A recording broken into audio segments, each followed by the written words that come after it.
أعوذ بالله من الشيطان الرجيم. بسم الله الرحمن الرحيم. بسم اللہ الرحمن الرحیم۔ السلام علیکم ورحمۃ اللہ وبرکاتہ۔ آج بات کریں گے شکار کے حوالے سے اور اس کی شرائط، اس کی تعریف مکمل۔ اس بات کو آج ہم انشاءاللہ تعالی سیکھیں گے۔ حدیث سے ابتدا کرتے ہیں کہ آقا علیہ الصلوۃ والسلام کے پیارے صحابی حضرت عدی بن حاتم رضی اللہ تعالی عنہ، انہوں نے عرض کی، یا رسول اللہ صلی اللہ علیہ وسلم، کیا ہم اپنے سکھائے ہوئے کتوں کو شکار پر چھوڑ سکتے ہیں؟ جن کو ہم نے سکھلایا ہو تو ان کے روکے ہوئے شکار کو کیا ہم کھا سکتے ہیں؟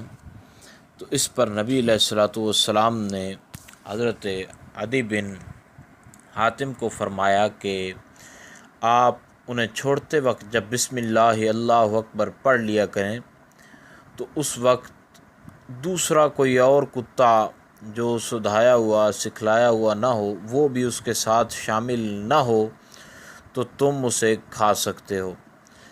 اور حضرت عدی بن حاتم عرض کرتے ہیں کہ میں نے پوچھا، یا رسول اللہ صلی اللہ علیہ وسلم، خواہ وہ اسے ہلاک کر دے؟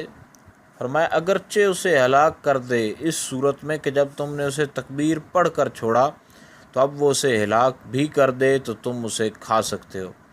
میں نے عرض کی، یا رسول اللہ، ہم میں سے کوئی شخص بغیر پر کے تیر کا شکار پھینکے، یعنی شکار جو ہے وہ جا رہا ہے، اس نے تیر کو پھینک دیا، اب اس کے پاس وہ کمان نہیں ہے جس میں تیر کو ڈالا جائے، تو ویسے پھینک دیا، تو کیا وہ کھایا جا سکتا ہے؟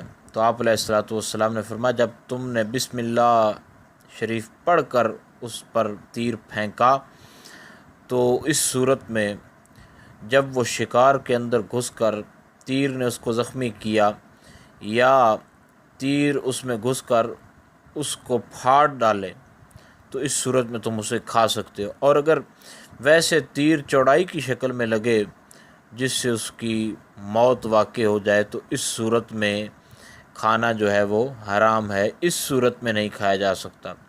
جس صورت میں اس کو لگے اور اس کا خون نکلے تو اس صورت میں اس کو کھایا جا سکتا ہے۔ تو شکار کی تعریف، اس کے جائز ہونے میں مختلف قسم کے ارشادات، اور اللہ رب العالمین نے بھی ارشاد فرمایا سورہ مائدہ کے اندر، پر فرمایا کہ وَإِذَا حَلَلْتُمْ فَاصْطَادُوا، اور جب تم حالت احرام سے باہر آ جاؤ تو تم شکار کر سکتے ہو۔ حضور علیہ الصلوۃ والسلام نے فرمایا، تم شکار کو حلال تصور کرو کیونکہ اللہ تعالیٰ نے اسے حلال کیا ہے۔ مجھ سے قبل بہت سے اللہ کے رسول تھے، وہ سب شکار کیا کرتے تھے۔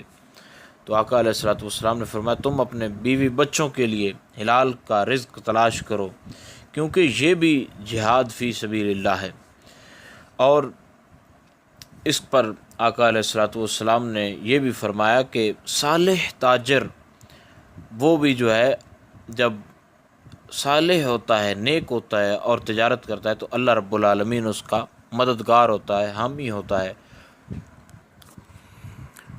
تو شکار کی تعریف، شکار اس جانور کو کہتے ہیں جو لوگوں سے بھاگتا ہو اور بغیر ہیلا نہ پکڑا جا سکتا ہو، اور کبھی فعل یعنی اس جانور کے پکڑنے کو بھی شکار کہتے ہیں، یعنی اپنا حلال اور حرام دونوں قسم کے جانور جو ہیں ان کا شکار کیا جا سکتا ہے۔